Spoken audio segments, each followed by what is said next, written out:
Hello friends, स्वागत है आपका हमारे चैनल हिंदी साहित्य एवं व्याकरण में। मित्रों, जैसा कि आपको पता है कि हम आपके सामने हिंदी साहित्य के वीडियोस लेके आ रहे हैं, जिनमें जो है हिंदी साहित्य के जो भी एग्जाम्स होंगे, ठीक है, मुख्यतः नेट, जेआरएफ, टीजीटी, पीजीटी जो एग्जाम होते हैं, उन सभी में हिंदी विषय से जो है कोई भी प्रश्न आएगा तो उसमें हम आपकी हेल्प कर रहे हैं, उसमें हम आपको स्टडी मटेरियल दे रहे हैं। ठीक है मित्रों, आपको पता है कि जो हमारा आदिकाल का पूरी जो है सीरीज पूरी पूरी हो चुकी है। ठीक है, आदिकाल हमने कंप्लीट किया हुआ है, अब हम भक्ति काल में चल रहे हैं। ठीक है, तो आज हम आपके लिए लेके आए हैं भक्ति काल की कृष्ण भक्ति शाखा से कुछ प्रश्न लेके आए हैं, जिनमें आपको विकल्प होंगे और उन विकल्पों को एक्सप्लेन करने की कोशिश भी हम करेंगे। ठीक है, आप वीडियो के लास्ट तक बने रहिएगा। ज़्यादा प्रश्न नहीं मिलेंगे आपको, लेकिन हम कोशिश करेंगे कि इसमें हम आपको बहुत सारे फैक्ट को बता दें। ठीक है, आइए वीडियो शुरू करते हैं।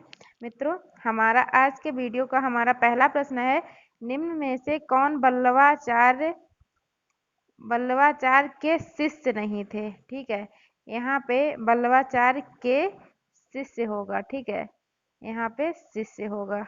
आप ये मिस्टेक हो गई है, टाइपिंग मिसटाइपिंग हो गई है, देख लीजिए।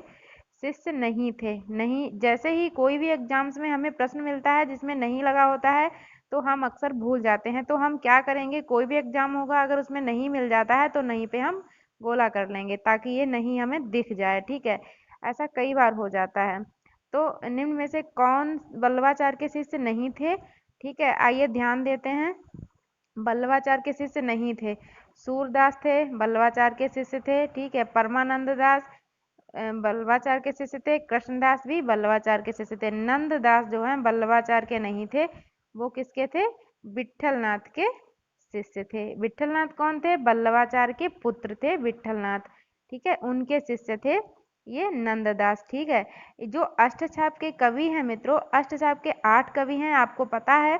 तो 8 कवि में 4 कवि थे वो बल्लवाचार्य के शिष्य थे और 4 जो थे वो विट्ठलनाथ के शिष्य थे। ठीक है, शिष्य थे। तो क्या है ना कि 4 जो थे तो 4 बल्लवाचार्य के थे, उसमें देखिए एक सूरदास थे, एक परमानंद दास थे, एक कृष्णदास थे। ठीक है, और एक थे कुंभन दास। क्या थे मित्रों, कुंभन दास। और अष्टछाप के सबसे ज्येष्ठ कवि कौन थे, कुंभन दास थे। ठीक है, कुंभन दास। ठीक है, आपको याद कर लेना है। एक तो ये बात हो गई कि ये प्रश्न आता है कि निम्न में से अष्टछाप के कवियों में कौन सा कवि जो है ज्येष्ठ कवि में गिना जाता है, तो कुंभन दास थे। कुंभन दास के गुरु कौन थे, बल्लवाचार्य। तो बल्लवाचार्य के शिष्य कौन कौन से थे, पहले कुंभन दास, ठीक है, सूरदास और परमानंद दास और कृष्णदास। ठीक है, आपको ये याद कर लेना है। आइए दूसरी बात कर लेते हैं कि विट्ठलनाथ, क्या है नाम, विट्ठलनाथ के शिष्य कौन थे। तो कौन थे मित्रों, आपको चारों बताए दे रहे हैं। ठीक है, एक तो थे नंददास। ठीक है, एक थे छीत स्वामी।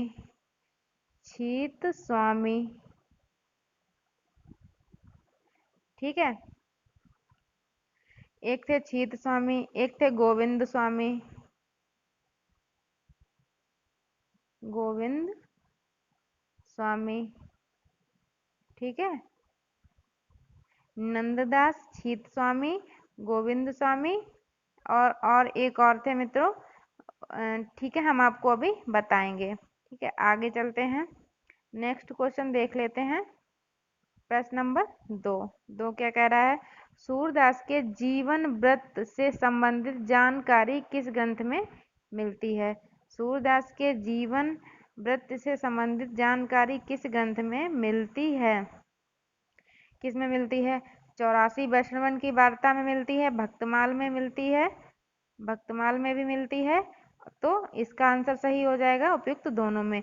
अब बात आती है कि 84 वैष्णवन की वार्ता किसने लिखा है। ये लिखा है गोकुलनाथ ने। किसने लिखा मित्रों, गोकुलनाथ ने। गोकुलनाथ थे कौन, गोकुलनाथ बल्लवाचार्य के पौत्र थे। कौन थे मित्रों, बल्लवाचार्य के पौत्र थे। सबसे ऊपर आएंगे, सबसे ऊपर आएंगे, देख लीजिए, सबसे ऊपर आएंगे बल्लवाचार्य। कौन आएंगे, बल्लभाचार्य। ठीक है, फिर आएंगे विट्ठलनाथ।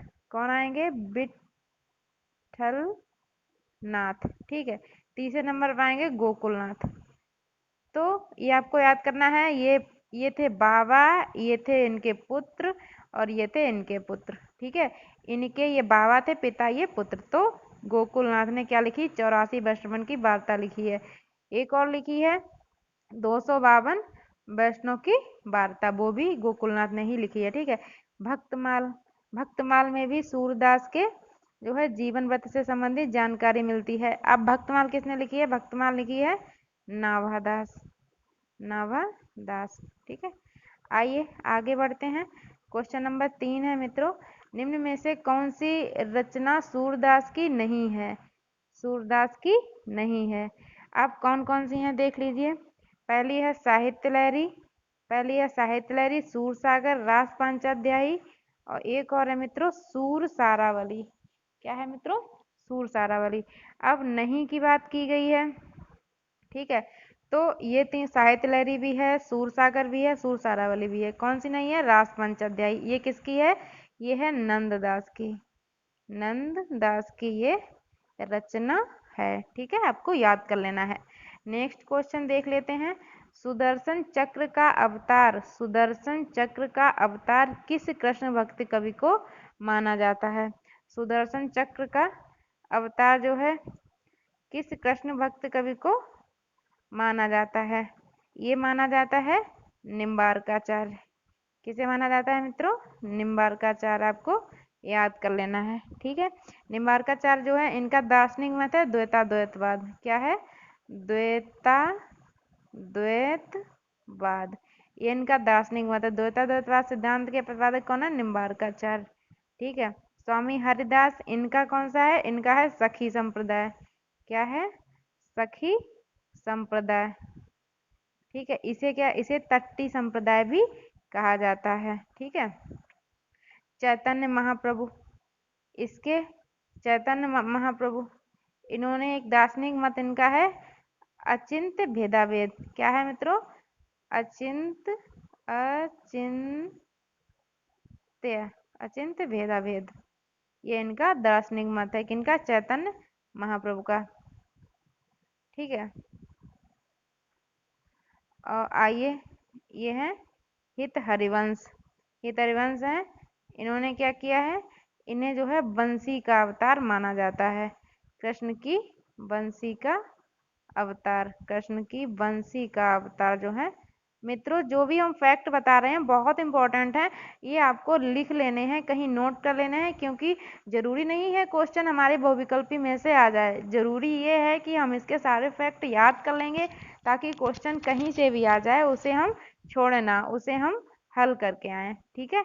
आइए आगे बात करते हैं।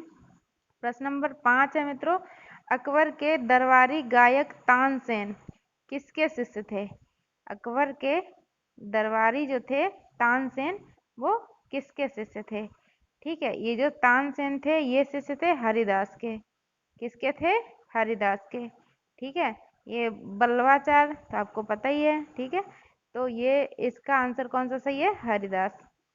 आइए नेक्स्ट क्वेश्चन पे बात कर लेते हैं। सूरदास को ब्रजभाषा का प्रथम कवि किसने कहा है? सूरदास को ब्रजभाषा का प्रथम कवि किसने कहा है मित्रों? हजारी प्रसाद द्विवेदी ने कहा है। इंपॉर्टेंट प्रश्न है, ये आपको याद कर लेना है। ठीक है। आइए नेक्स्ट क्वेश्चन पे बात कर लेते हैं। युगल शतक के रचनाकार कौन है? युगल शतक, ठीक, कौन कौन है युगल शतक के? श्री भट्ट। कौन है मित्रों? श्री भट्ट। आपको ये याद कर लेना है। आइए आगे बात कर लेते हैं। किस संप्रदाय को तट्टी संप्रदाय के नाम से भी जाना जाता है? किस संप्रदाय को तट्टी संप्रदाय नाम से भी जाना जाता है? यह है हरिदासी या सखी संप्रदाय। ठीक है। इसे तट्टी संप्रदाय कहा जाता है क्योंकि ये देख लीजिए, तट्टी संप्रदाय के नाम से जाना जाता है। कौन सा? हरिदास। ठीक है। ये गौड़ी संप्रदाय है। गौड़ी संप्रदाय किसने लिखा है? चैतन्य महाप्रभु। गौड़ी संप्रदाय के संपादक कौन है? चैतन्य महाप्रभु। आपको याद कर लेना है। ठीक है। आइए याद कर आगे बढ़ते हैं मित्रों। सेवक जी, सेवक जी नाम से प्रसिद्ध कृष्ण भक्त कवि कौन है? सेवक जी आपको याद रखना है, ठीक है। सेवक जी कौन है? देखिए सूरदास तो आपको पता ही है, ठीक है, पुष्टिमार्ग का जहाज, ठीक है। कुंभन दास अष्टछाप में ज्येष्ठ कवि, ये पुष्टिमार्ग के जहाज हैं। कौन? सूरदास, ठीक। जहाज, ये जहाज, ठीक है। और कुंभन दास ज्येष्ठ कवि हैं, काय में? अष्टछाप में, ठीक है। दामोदर दास सेवक जी, इनका नाम क्या है? इनका उपनाम है सेवक जी, आपको याद कर लेना है, ठीक है। आइए नेक्स्ट क्वेश्चन की बात कर लेते हैं। सूर सागर में कितने स्कंद हैं? सूर सागर में कितने स्कंद हैं मित्रों? 12 स्कंद हैं, ठीक है। सूर सागर में 12 स्कंद हैं। अब ये 39 क्या है? 39 रामचंद्रिका है, रीतिकाल की एक रामचंद्रिका लिखी गई है, केशवदास ने लिखी है। उसमें क्या है? 39 प्रकाश हैं, ठीक है। और 17 सर्ग किसमें है? 17 सर्ग हैं प्रिय प्रवास में, ठीक है। प्रिय प्रवास खड़ी बोली गद्य का प्रथम महाकाव्य है, ठीक है। इसमें कितने सर्ग हैं? 17। इसमें राधा का जो वर्णन किया गया है वो एक लोक नायिका के रूप में किया गया है, ठीक है। आइए आगे बात कर लेते हैं। नंददास को उनकी किस कृति के आधार पर जड़िया कवि कहा जाता है मित्रों? बहुत इंपॉर्टेंट है मित्रों, जड़िया कवि किसके आधार पर कहा जाता है? आइए देख लेते हैं। देखिए मान मंजरी विरह मंजरी में क्या है? पर्याय ग्रंथ है, ये इसमें पर्यायवाची, ठीक है, पर्याय ग्रंथ है, ठीक। रास पंचाध्यायी के आधार पे जड़िया कवि कहा जाता है किसे? नंददास को, ठीक है, आपको याद कर लेना है। आइए नेक्स्ट क्वेश्चन है, नाभादास का पूरा नाम क्या है? नाभादास का पूरा नाम क्या है? देख लीजिए आप, नारायण दास जी नाभा, कि नारायण जी नाभा, कि नारद जी नाभा, या इनमें से कोई नहीं। इसका सही आंसर है नारायण दास जी नाभा, आपको याद कर लेना है। नाभादास ये इम्पोर्टेंट है, ठीक है। आइए ये हमारे वीडियो के 12 प्रश्न थे मित्रों, इसमें हमने कुछ एक्स्ट्रा फैक्ट बताए हैं आपको, जिन्हें आप बहुत इंपॉर्टेंट है, जो एग्जाम्स में आ सकते हैं, ठीक है। आपको वीडियो अच्छी लगी हो तो अपने दोस्तों के साथ शेयर कीजिए, ताकि इस